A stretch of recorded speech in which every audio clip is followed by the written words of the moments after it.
Hello, everybody, and welcome back to the M3 Market Update. My name is Melody Wright, and I do these shows to give you context regarding the information we're getting out there for commercial and residential real estate. There, we get a lot of information, and a lot of it comes in mainstream media where there's a ton of vested interests.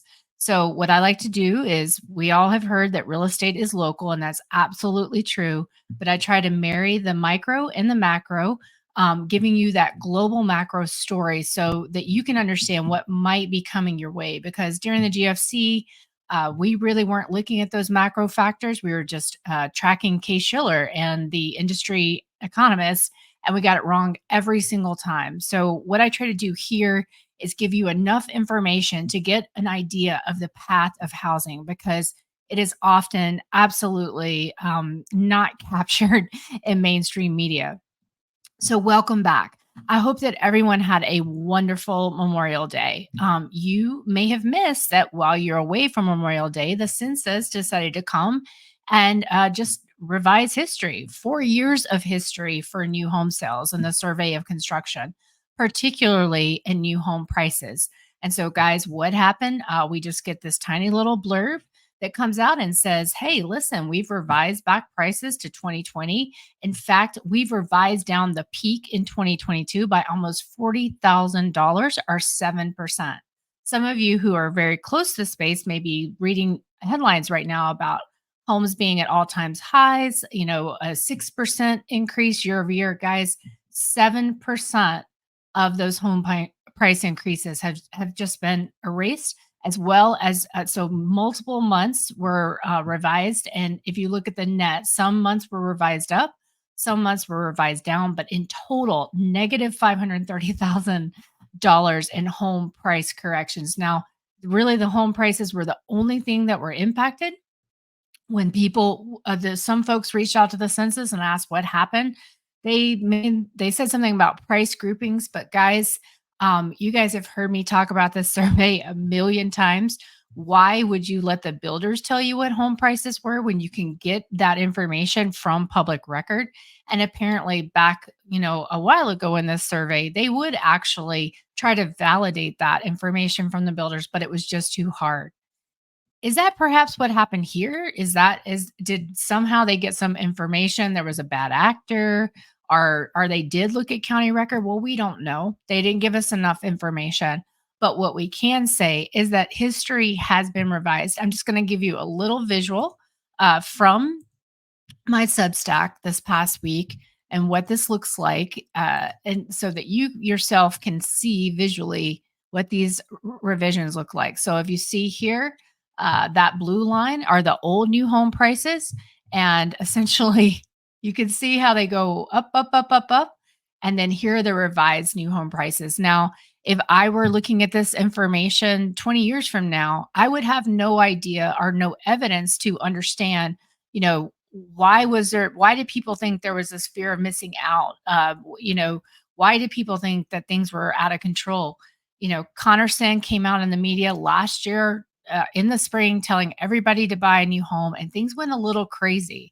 But now that history has been revised. And so the message here is that, guys, when they can come and make these kind of revisions like this to the survey of construction, where they can make revisions to the labor statistics, we are in the dark. And the best thing that we can do is be looking at alternative data sources while also looking in front of our very own eyes. I say this all the time, but I'm going to emphasize it here again. Just take a drive in your neighborhood. You just turn left instead of right. You can go look on New Home Source. You look on Realtor. There's a lot of tools that you can go and just take a look and see for yourself. You can look at RealPage for the multifamily, but there is a ton of inventory out there, which is going to lead into my next story, which is about the private note conference that I went to in Nashville.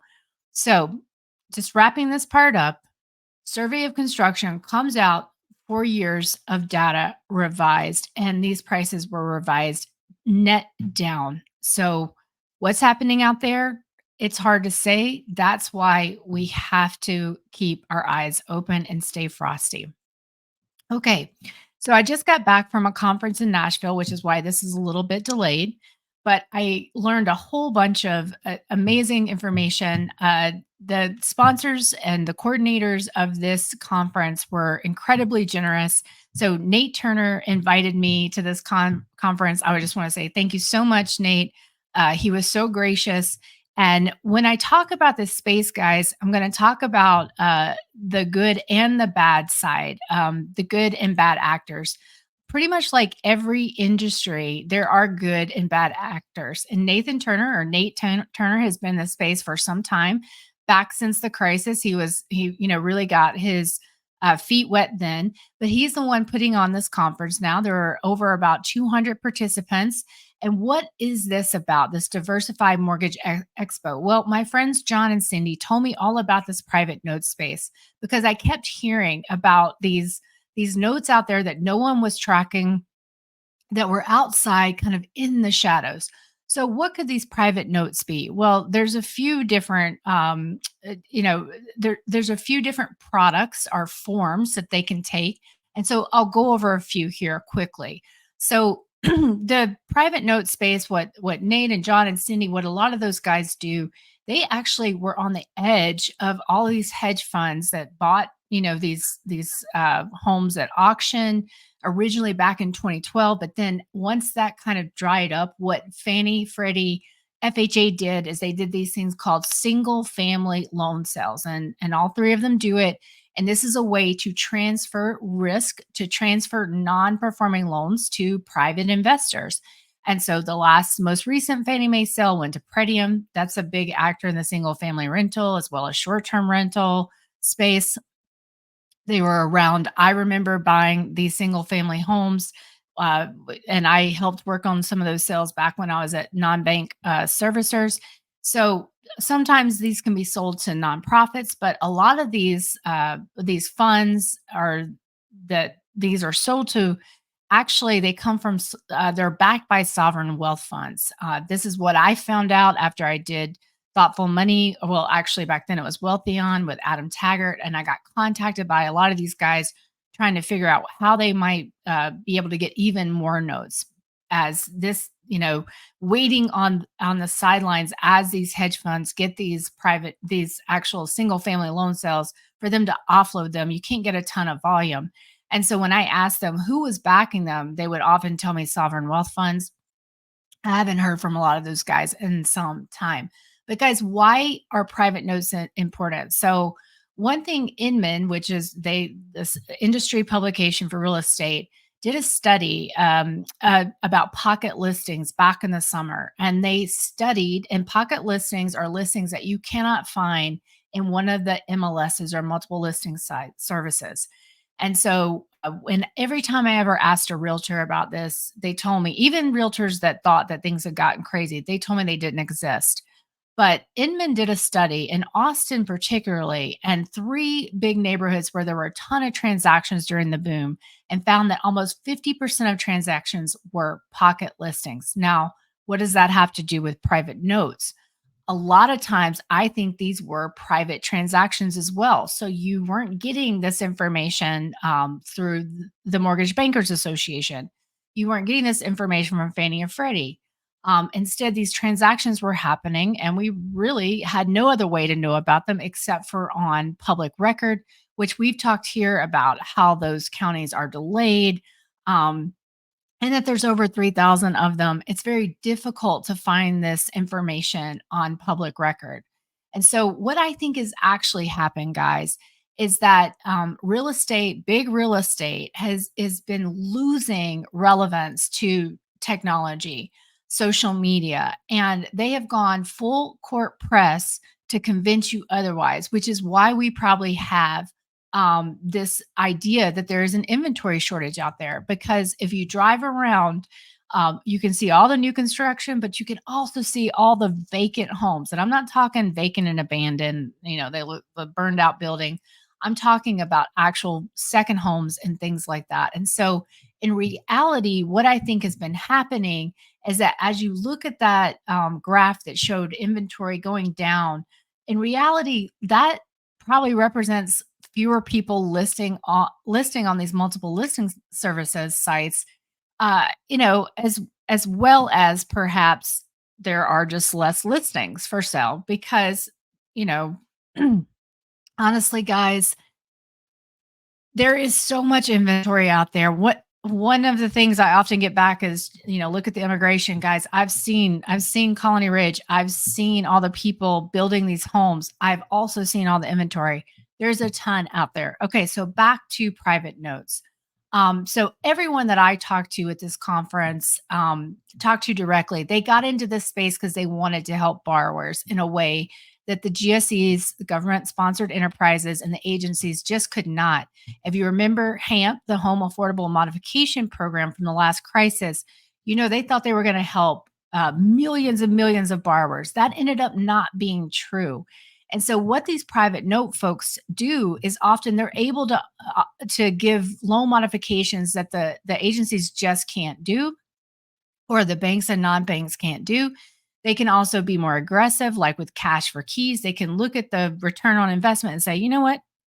If I give them 30 bucks and they want 30,000 bucks and they want to leave, this is going to be a great property to sell. Not pushing the person out, but giving them other options.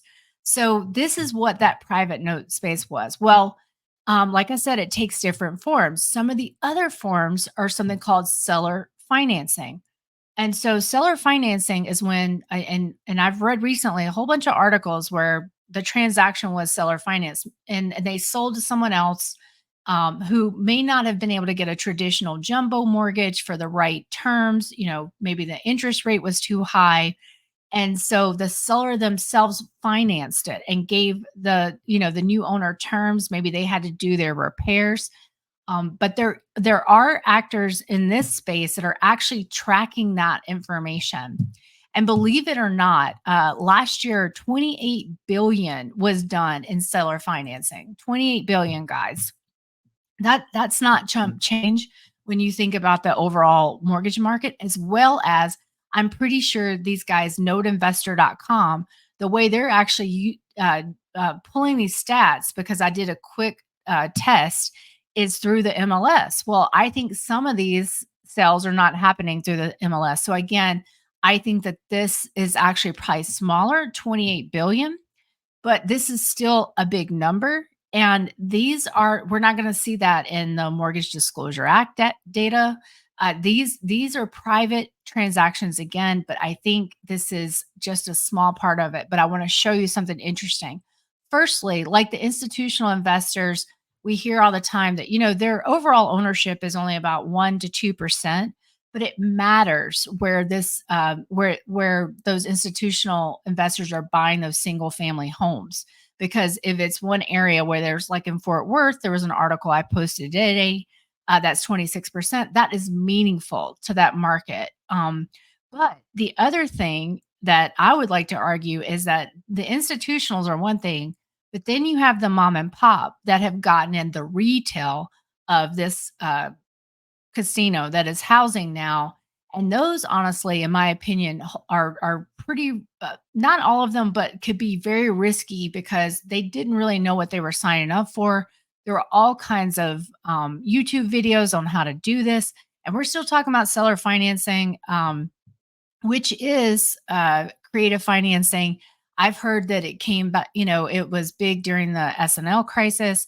And here it is again. I didn't see a lot of this back during the GFC. So this stuff is new to me, but it is big and it's out there. So I'm going to share my screen here. I just want to show you a couple slides from this noteinvestor.com. This first one here is going to illustrate what I'm talking about. So you can see that the green here represents single note creators, people that create just one note.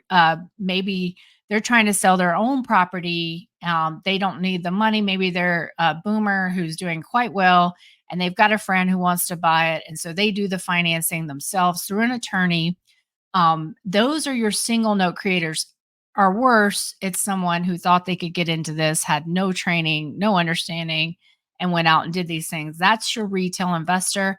And then you have your multi-note creators. These are the folks that are doing more and more. And you can see that just like the institutional investors that own single family residences, they're the smaller percentage. Now, the other thing that I find very interesting about is location of these things.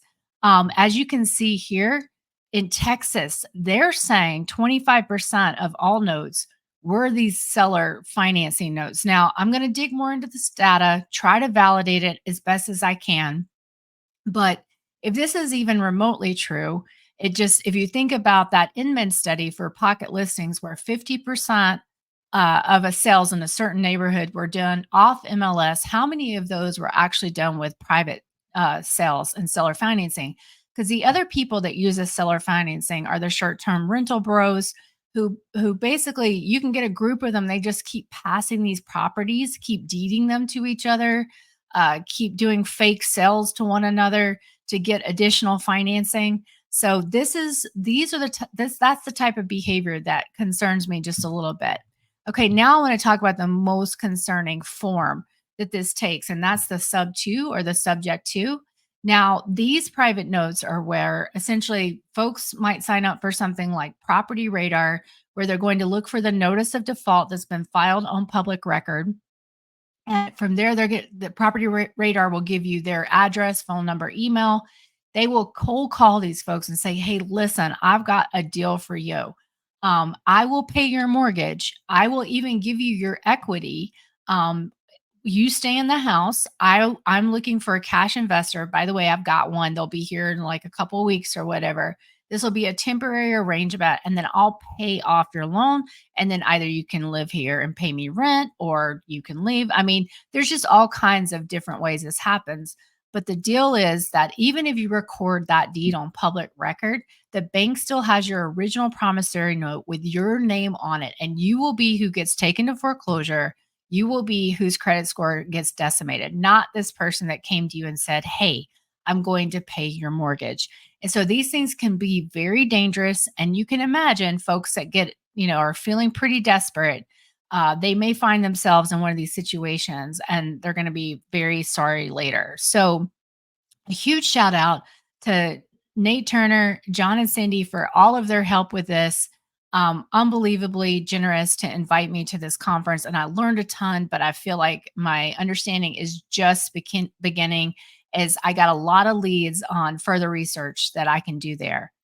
Okay, so that brings me to hidden delinquency.